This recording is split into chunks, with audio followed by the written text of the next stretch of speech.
Latest episode দেখুন একদম add free.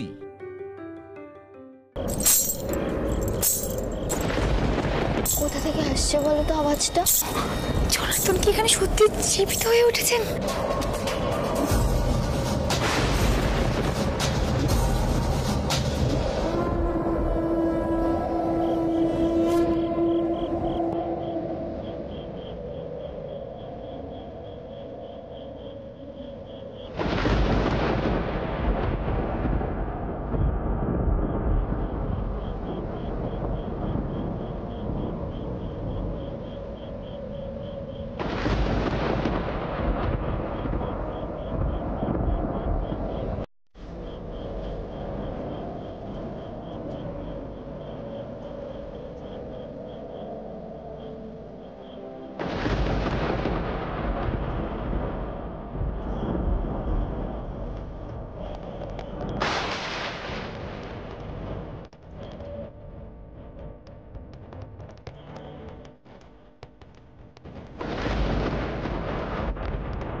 Mithi ma'am মনে হচ্ছে।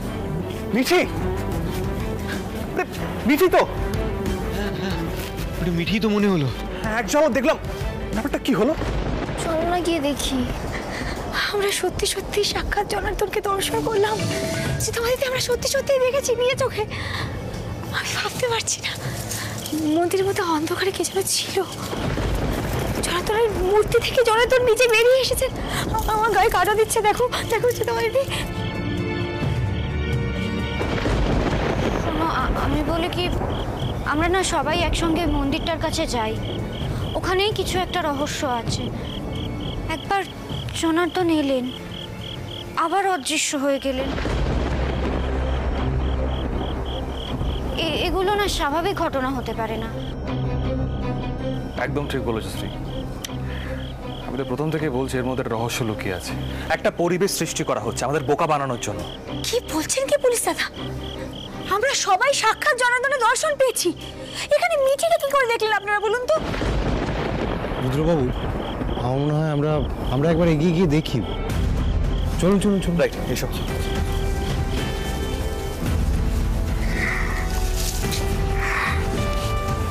এই মিঠাই চলো।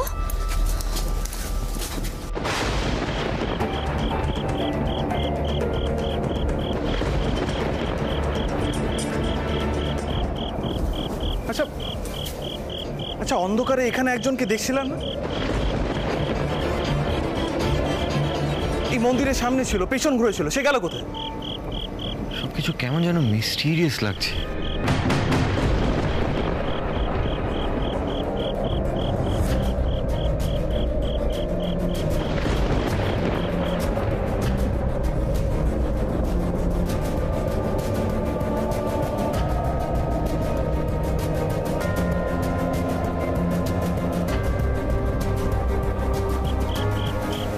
এটা কি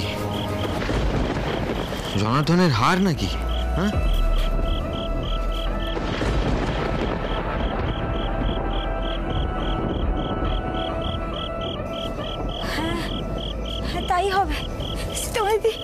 আমি এখনো বিশ্বাস করতে পারছি না আমরা সাক্ষাৎ জনার্দনকে দর্শন করলাম।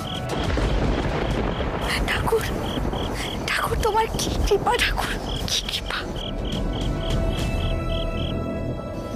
না না বন্টি, দাঁড়াও দাঁড়াও, তুমি বোধহয় একটু বেশি বিশ্বাস করে ফেলছো। রুদ্রবাবু, এখানে কিন্তু কিছু একটা রহস্য আছে। হ্যাঁ ডক্টর ব্যানার্জি, সেটা তো বুঝতেই পারছি। আপনার কি মনে হয়, কি রহস্য? দেখুন, জেনারেলি এই ধরনের পেন্ডেন্ট আমরা হিপনোটাইজ করার জন্য ইউজ করি। হিপনোটিক থেরাপি হয়তো।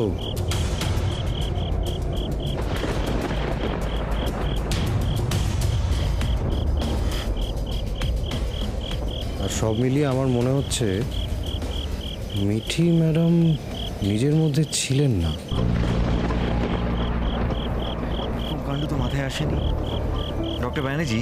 কেউ যদি মিঠিকে হিপনোটাইজ করে থাকে তার মানে সেই কন্ট্রোল করছে, মানে ও যা চাইছে মিঠি সেটাই করছে, তাই তো? না না স্যার, আমার মনে হয় মিঠি ম্যাডাম বিশ্বাস করছেন যে উনি জনার্দন।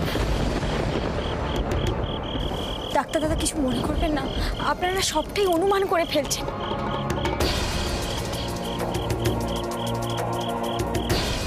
এদিকে একবার দেখুন, জনার্দনের পায়ে ঘুঙুর, দেখুন একবার।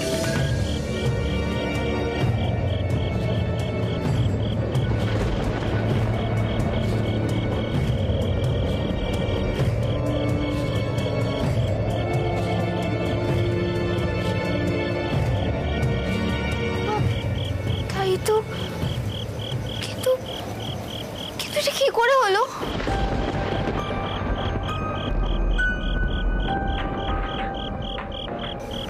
আমি কিন্তু সমানে ঘুঙুরের আওয়াজ শুনতে পাচ্ছিলাম। ঘটনাটা সত্যি অবিশ্বাস্য। যদিও ঘুঙুর থেকে প্রমাণ হয় না যে জনার্দন জীবন্ত হয়ে ওঠেন। কি বলছেন কি পুলিশ দাদা, কি বলছেন এসব? আমরা নিজে চোখে দেখেছি সবকিছু। আমি না এত বিশ্বাসের মধ্যে থাকতে পারছি না। ঠাকুর, ঠাকুর তুমি আমাকে পথ দেখাও। ঠাকুর, কোনটা সত্যি তুমি আমাকে বলো, কি বিশ্বাস করবো তুমি আমাকে বলো। ঠাকুর,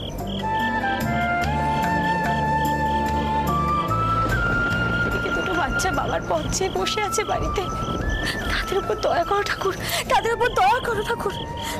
আচ্ছা আচ্ছা বন্টি, শান্ত শান্ত হও, তুমি ওঠো ওঠো, এদিকে এসো, তুমি এখানটায় দাঁড়াও। হ্যাঁ রুদ্রবাবু, আমার মনে হয় আমাদের আজকের মতো এখান থেকে ফেরা উচিত, বুঝলেন? রাইট। রাতুল, চলো সবাইকে হোটেলে নিয়ে যাই। চলো।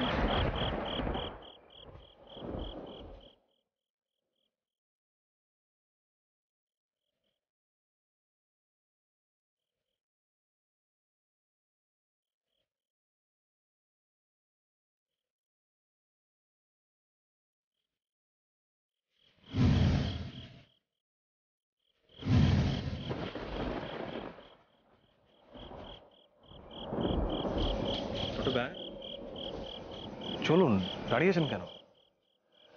কাল সকালে আমাদের আবার আসতে হবে, আসুন।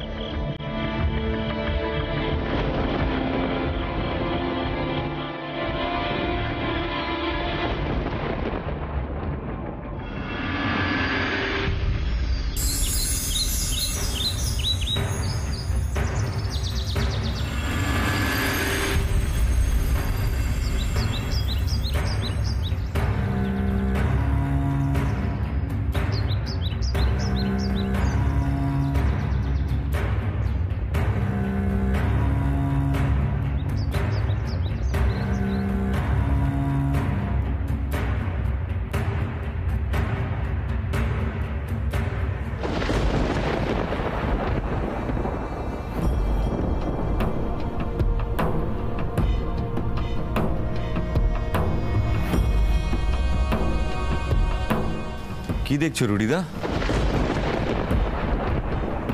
রুডিদা কি দেখছো? অদ্ভুত লাগছে জানো, মাটিটা ভিজে ভিজে ছিল। দেখো আমাদের পায়ের ছাপ আছে।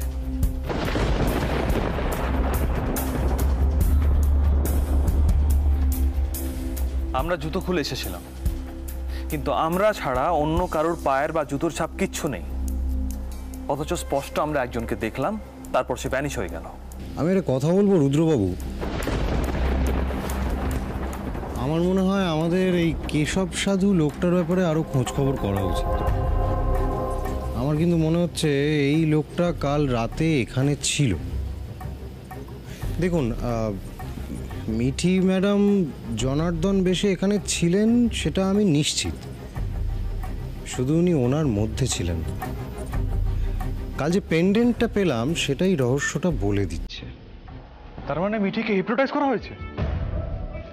হিপনোটাইজ করে মিঠিকে কেউ জনার্দন সাজাচ্ছে। এক্স্যাক্টলি। মিঠি ম্যাডামকে খুঁজে পেলেই আমার মনে হয় মিস্টার মোদককে খুঁজে পাওয়া যাবে। দেখুন, আমি বলে দিচ্ছি, মিস্টার মোদক ডেফিনেটলি খুব শার্প। উনি যা শার্প তাতে এই কুসুমবনের ধারের ঘরে যেদিন উনি রাত্রিবাস করেছিলেন সেদিনই উনি ট্রিকটা বুঝে গেছেন।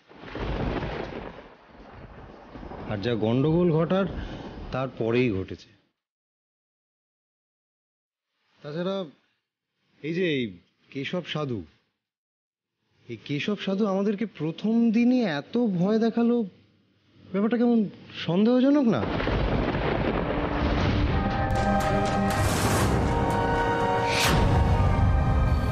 আর একটা কথা রুদ্রবাবু, আমি নিশ্চিত যে এই কেশব সাধুই কাল রাতে এখানে ছিল। এই কথা আপনি কি করে বলছেন?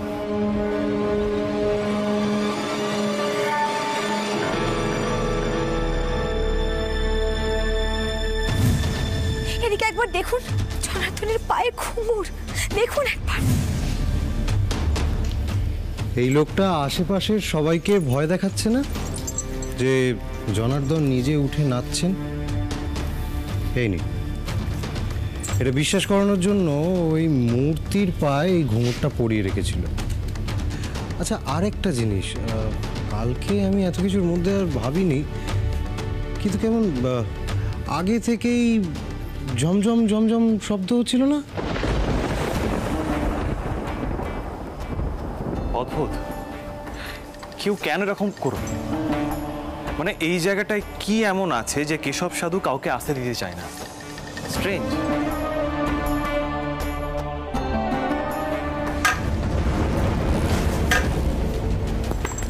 পালো পালো পালো পালো।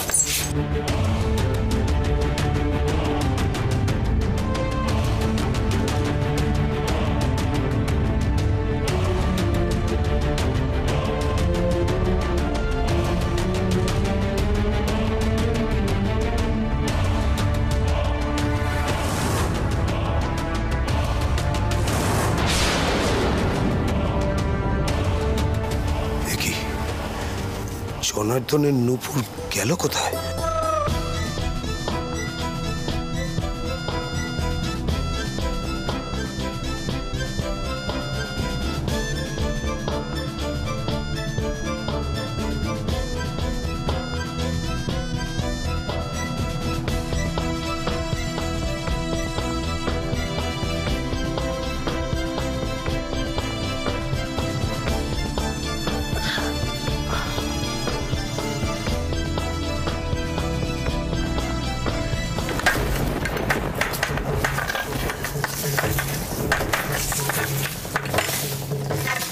কিন্তু না, এদিকে কেন থাকবে? আমি তো জনার্দনের পায়েই নূপুরটা রেখেছিলাম, যাতে পুলিশ বাবুরা ভাবে জনার্দন কাল রাতে সত্যি সত্যি নেচেছে।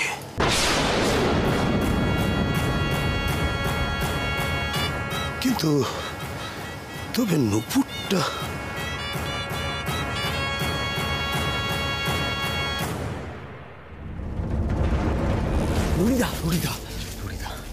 আটকালে কেন? ওর পেট থেকে কথা বের করতে হবে তো। আমাদের আর একটু অপেক্ষা করতে হবে, লোকটাকে হাতে নাতে ধরতে হবে।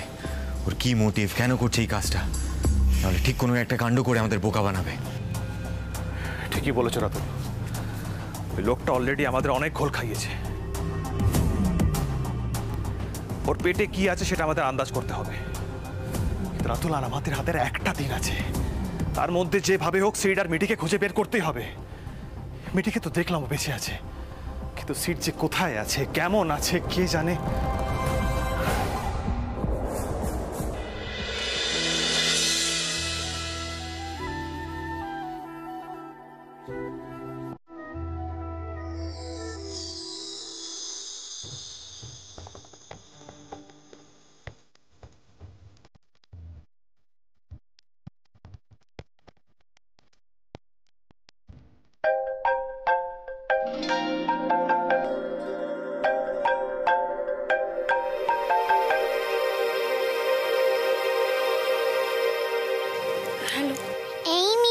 মা, তোরা সকলে কেমন আছিস রে? তোরা কবে ফিরবি? আমার যে মন কেমন করছে। ফিরবো তো, তোমার ওখানে জেঠুম জেম্মা আছে, পিমনি পিসু আছে, সবার সাথে একটু থাকো, আমরা ফিরে যাব, তাড়াতাড়ি ফিরে যাব। বাবাইয়ের জন্য মন কেমন করছে মিষ্টি মা। বাবাইকে দেখবো আমি, বাবাইয়ের কোলে উঠবো। উঠবে তো মা, উঠবে তো। এই তো আর আর কটা দিন, দু একটা দিন তুমি বাবাই করে উঠবে খুব তাড়াতাড়ি। মিঠাই আমি দাও। হ্যালো মিষ্টি, তুমি তো গুড গার্ল, তুমি কেন মন খারাপ করছো বলো তো? গুড গার্লরা মন খারাপ করে না। আচ্ছা শোনো, আমি বরং তোমার পিসুনকে বলছি তোমাদেরকে আইসক্রিম খাওয়াবে। হ্যালো মিষ্টি, শোন না, আমরা ফিরে গিয়ে না তোকে দারুণ দারুণ গল্প শোনাবো। এখানে এসে আমাদের কত অভিজ্ঞতা হয়েছে জানিস, একেবারে গল্পের মতো।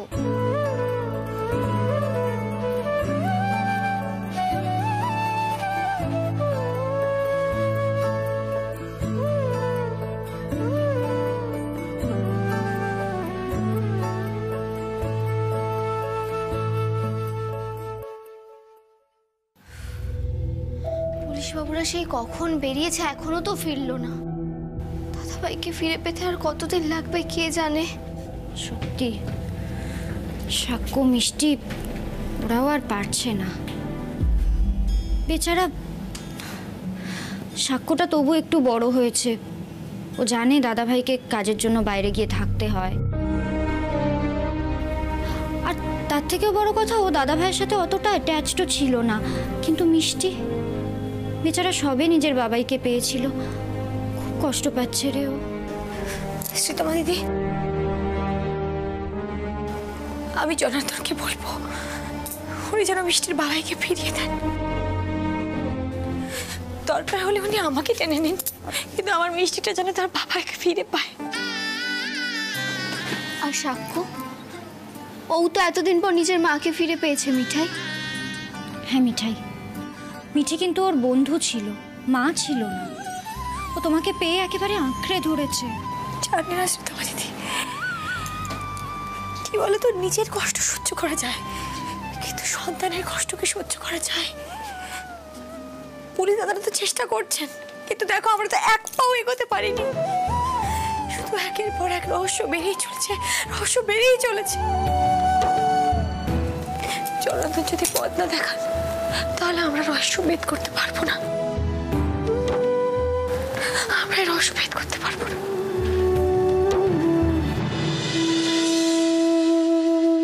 শ্রী, আজ হাতে নাতে প্রমাণ পেয়েছি, কেশব সাধু ইজ দ্য কালপ্রিট। কি কি বলছেন সব? রাতুল, এত এক্সাইটেড হয় না, আমাকে সবটা গুছিয়ে বলতে দাও। মিঠাই, আজ আমরা কুসুম বনে গিয়েছিলাম। কুসুম বনে গিয়ে কেশব সাধুকে আড়াল থেকে নোটিস করি। কেশব সাধু নিজের ঘুঙুরটা জনার্দনের পায়ে লাগিয়ে রেখেছিল কাল।